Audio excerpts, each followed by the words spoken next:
নমস্কাৰ আজি 20 আগষ্ট অসমৰ লগতে ভাৰতৰ বিভিন্ন প্ৰান্তৰ পৰা সন্ধিয়াৰ কেইবাটাও খবৰ আহি পৰিছে এই মুহূৰ্তত জনাইছো এটা গুৰুত্বপূৰ্ণ খবৰ অৱশেষত মাৰুৱাৰী সমাজে ক্ষমা খুজিছে শিৱসাগৰত পাঞ্জা খেলুৱৈ জিমি দাসক শাৰীৰিকভাৱে আক্ৰমণ কৰাৰ পাছতেই 30টাকৈ সংগঠনে শিৱসাগৰত মাৰুৱাৰী সমাজ বিহাৰী সমাজ আৰু বঙালী সম্প্ৰদায়ৰ লোকৰ বিৰুদ্ধে উত্তাল প্ৰতিবাদ সাব্যস্ত কৰিছিল আজি শিৱসাগৰৰ যুৱ দলত তামোল পাণ আগবঢ়াই ক্ষমা বিচাৰিছে মাৰুৱাৰী সমাজে ক্ষমা খোজাত পলম হোৱা বুলিও দুখ প্ৰকাশ কৰিছে মাৰুৱাৰী সমাজে লগতে পাঞ্জা খেলুৱৈ জিমি দাসলৈ চিকিৎসাৰ বাবে 2 লাখ টকাৰ সাহায্য আগবঢ়াইছে শৃংখল চলিহাৰ পৰা আৰম্ভ কৰি 30টাকৈ সংগঠনে মাৰুৱাৰী সমাজ বিহাৰী সমাজ আৰু বঙালী সম্প্ৰদায়ৰ বিৰুদ্ধে উত্তাল প্ৰতিবাদ সাব্যস্ত কৰিছিল শিৱসাগৰ জিলা আৰু সেই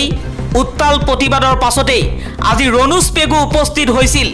সেই ঘটনাৰ তদন্ত কৰিবলৈ আৰু ঘটনা সম্পৰ্কে জানিবলৈ উপস্থিত হৈছিল শিক্ষা মন্ত্ৰী ডক্টৰ ৰনুজ পেগুৰ সন্মুখতেই মাৰুৱাৰী সমাজে আঁঠু কাঢ়ি ক্ষমা খুজিছে হাতত হৰাই লৈ ক্ষমা খুজিছে শিৱসাগৰৰ মাৰুৱাৰী সমাজে শিৱসাগৰ যুৱ দলৰ মঞ্চত ৰাইজৰ সন্মুখত সেৱা লৈ ৰাজহুৱাকৈ ক্ষমা খুজিছে মাৰুৱাৰী সমাজে এই মুহূৰ্তত স্ক্ৰীনত আপোনালোকক দেখুৱাইছো পিছফালে বহি আছে ৰাজ্যৰ শিক্ষা মন্ত্ৰী ডক্টৰ ৰনুজ পেগু আৰু আগফালে মাৰুৱাৰী সমাজে সমগ্ৰ অসমীয়া খিলঞ্জীয়াৰ ওচৰত আঁঠু কাঢ়ি ক্ষমা খুজিছে আৰু কোনো ছোৱালীৰ ওপৰত শাৰীৰিকভাৱে আক্ৰমণ কৰাৰ আগতে 100 বাৰ কল্পনা কৰিব লাগিব বহিৰাগতই 30টা সংগঠনৰ কথা শুনি ৰনুজ পেগুৱে সেই সকলোবোৰ কথা মুখ্যমন্ত্ৰী হিমন্ত বিশ্ব শৰ্মাক জনাই যাতে খিলঞ্জীয়াৰ যি ভূমিৰ অধিকাৰ সেয়া নিশ্চিত কৰিব পাৰে তাৰ বাবে আইন অনা হ'ব বুলিও আশ্বাস দিছে শিক্ষা মন্ত্ৰী ৰনুজ পেগুৱে গৌতম আদানীৰ স্বাৰ্থতেই 2014 চনত মোদীয়ে সলনি কৰিছিল নিয়ম বিদেশত বিদ্যুৎ যোগান দিয়া একমাত্ৰ কোম্পানী আদানী পাৱাৰ লিমিটেড দেশৰ লগতে বিদেশতো বিদ্যুৎ খণ্ডত আধিপত্য গৌতম আদানীৰ বাংলাদেশলৈ আদানী পাৱাৰ লিমিটেডৰ বিদ্যুৎ যোগানৰ ক্ৰম লৈছে আপত যোগদান কৰিছে কংগ্ৰেছৰ ভগীৰথী গোৱালা বিজেপিৰ পিতাৰ নন্দই মাকুমত আপত যোগদান কৰিছে দুজনকৈ নেতা তিনিচুকীয়া জিলাৰ মাকুম বিধানসভা সমষ্টিত দীৰ্ঘদিনৰ পৰা কংগ্ৰেছ দলৰ গুৰুত্বপূৰ্ণ দায়িত্ব পালন কৰা জ্যেষ্ঠ কংগ্ৰেছ নেতা ভগীৰথী গোৱালাৰ পদত দল ত্যাগ কৰি আপত যোগদান কৰিছে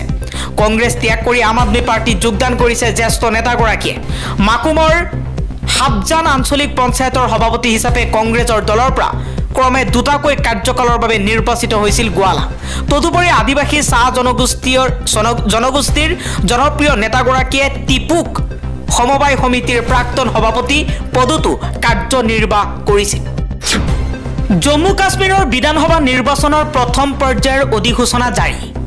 10 বছৰৰ পিছত অনুষ্ঠিত হ'ব জম্মু কাশ্মীৰত নিৰ্বাচন আয়োগে জম্মু কাশ্মীৰৰ বিধানসভা নিৰ্বাচনৰ প্ৰথম পৰ্যায়ৰ বাবে অধিসূচনা জাৰি কৰিছে অনুচ্ছেদ 370 প্ৰত্যাহাৰৰ পাছত প্ৰথমবাৰৰ বাবে বিধানসভা নিৰ্বাচন অনুষ্ঠিত হ'ব জম্মু কাশ্মীৰত কলকাতাৰ ধৰ্ষণ কাণ্ডক লৈ শুনানি প্ৰদান কৰিছে উচ্চতম ন্যায়ালয়ত কলকাতাৰ আৰ্জিকৰ কাণ্ডৰ গোচৰৰ শুনানি কি ৰায় প্ৰদান কৰিছে শীৰ্ষ আদালতে আজি 10:30 বজাৰ লগে লগে কলিকতাৰ আৰ্জিকৰ কাণ্ডৰ গোচৰৰ শুনানি উচ্চতম ন্যায়ালয়ত আৰম্ভ হৈছিল আৰু এই গোচৰৰ শুনানি গ্ৰহণ কৰি ন্যায়ালয়ে কঠোৰভাৱে আৰক্ষী প্ৰশাসনক ভৰ্ৎসনা কৰিছে এনেধৰণৰ ঘটনা ৰোধৰ বাবে এখন পৰামৰ্শ সমিতি উচ্চতম ন্যায়ালয়ে গঠন কৰিছে ৰাষ্ট্ৰীয় টাস্ক ফ'ৰ্চত কোন আছে সেই সম্পৰ্কেও আদালতে অৱগত কৰিছে কেন্দ্ৰীয় সলিচিটৰ জেনেৰেল তুষাৰ মেহতাই শুনানিৰ সময়ত উচ্চতম ন্যায়ালয়ৰ মুখ্য ন্যায়াধীশ DY চন্দ্ৰচূড়ে দেশৰ চিকিৎসকৰ সুৰক্ষাক লৈ উদ্বিগ্নতা প্ৰকাশ কৰিছে মঙ্গলবাৰে পুৱা এই গোচৰৰ শুনানিৰ আৰম্ভণিতে মুখ্য ন্যায়াধীশে কৈছে ইয়া কোনো এখন চিকিৎসালয়ত হোৱা ধৰ্ষণৰ নিৰ্দিষ্ট গোচৰ নহয় ই সমগ্ৰ দেশতে চিকিৎসকৰ সুৰক্ষা আৰু নিৰাপত্তাৰ সৈতে জড়িত ব্যৱস্থাটো জড়িত হৈ পৰিছে শুনানিত উচ্চতম ন্যায়ালয়ে চিকিৎসকৰ সুৰক্ষা সন্দৰ্ভত কেইবাটাও নিৰ্দেশনা জাৰি কৰিছে 1 নম্বৰ নিৰ্দেশনা হৈছে সকলো ৰাজ্য চৰকাৰে প্ৰতিখন চিকিৎসালয়ৰ নিৰাপত্তা সুনিশ্চিত কৰিব লাগিব 2 নম্বৰ মহিলা আৰু পুৰুষ চিকিৎসকৰ সুকীয়া শৌচাগাৰ থাকিব লাগিব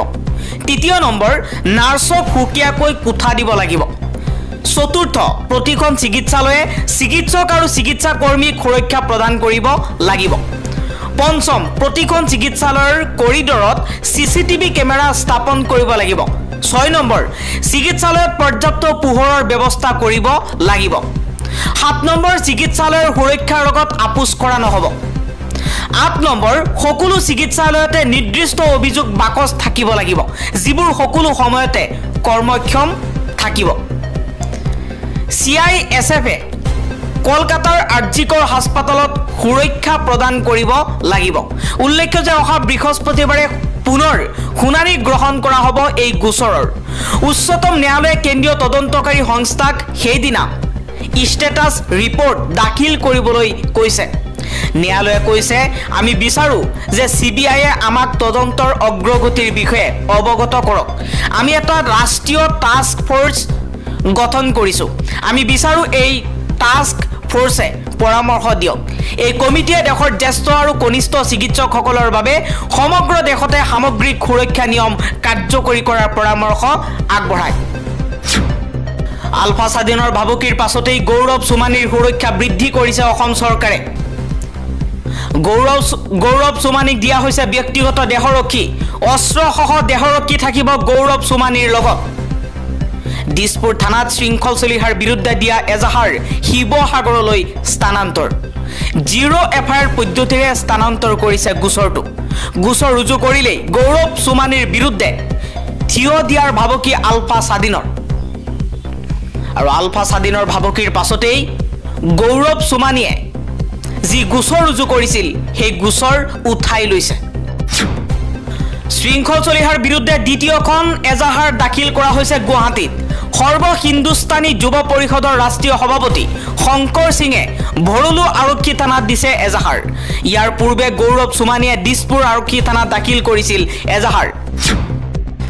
মুখ্যমন্ত্ৰী হিমন্ত বিশ্ব শৰ্মাই অসমখন ইমান ধৰুৱা কৰিলে ধাৰ মাৰিবলৈ সাধাৰণ মানুহৰ পৰা ফাইন স্মাৰ্ট মিটাৰৰ যোগেদি টকা লৈছে যেতিয়াৰ পৰা কেন্দ্ৰত বিজেপি আহিছে ভাল দিন আটাইতকৈ ধনী মানুহৰ কাৰণে আহিছে ধনী মানুহক ধনী কৰিছে বিজেপি চৰকাৰে আৰু দুখীয়া মানুহক অধিক দুখীয়া কৰি তুলিছে এইখন বিজেপি চৰকাৰে বিজেপিৰ বিৰুদ্ধে সৰব হৈ এই মন্তব্য কৰিছে গৌৰৱ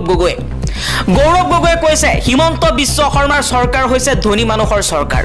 হিমন্ত বিশ্ব শৰ্মাৰ চৰকাৰে কেৱল ধনী মানুহক চিনি পায় দুখীয়া মানুহৰ কথা নাভাবে যাৰ বাবে সাধাৰণ খাটিকোৱা দুখীয়া মানুহৰ বাবে লুণ্ঠন কৰিবলৈ স্মাৰ্ট মিটাৰ লগাইছে যাৰ জৰিয়তে আগতকৈ দুগুণ টকা ভৰিবলগীয়া হৈছে